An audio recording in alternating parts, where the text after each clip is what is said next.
Greetings, everybody, and welcome back to the channel.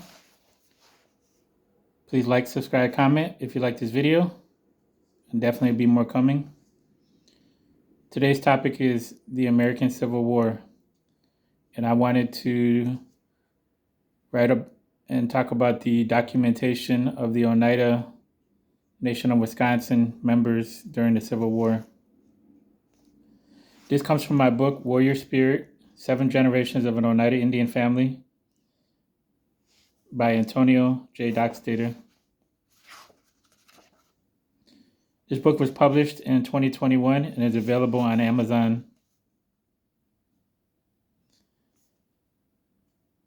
After Abraham Lincoln took office as President of the United States on March 4, 1861, Confederate forces in South Carolina began a bombardment of Fort Sumner.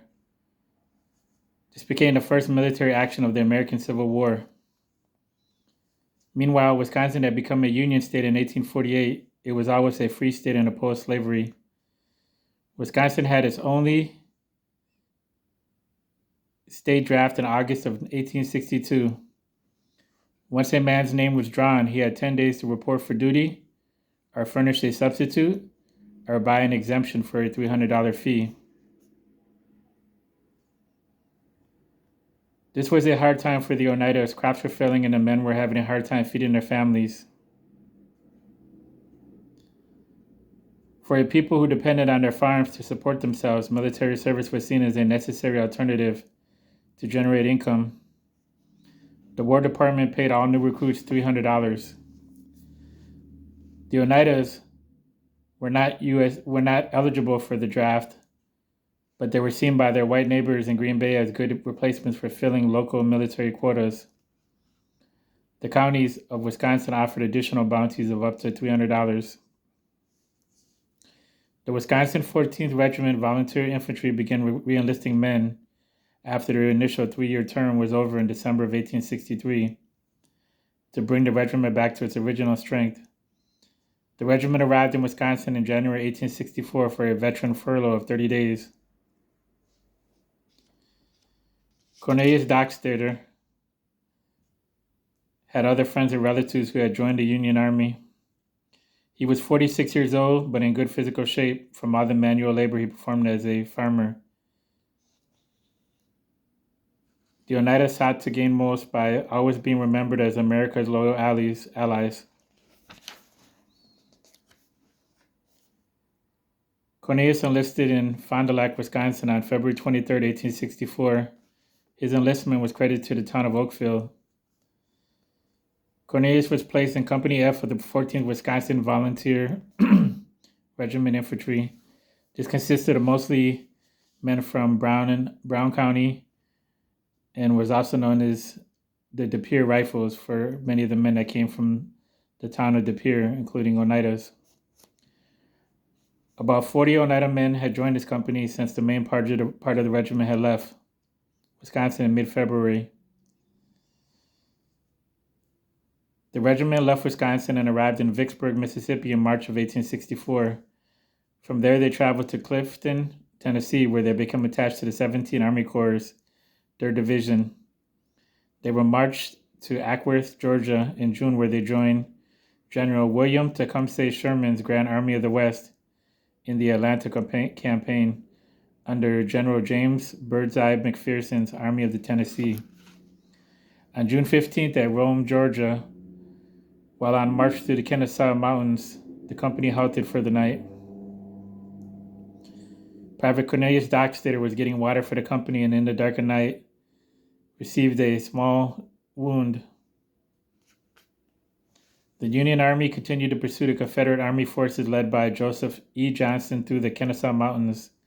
When they reached Marietta, General Sherman decided on a full-scale frontal assault of the Confederate position atop Kennesaw Mountain on June 27th.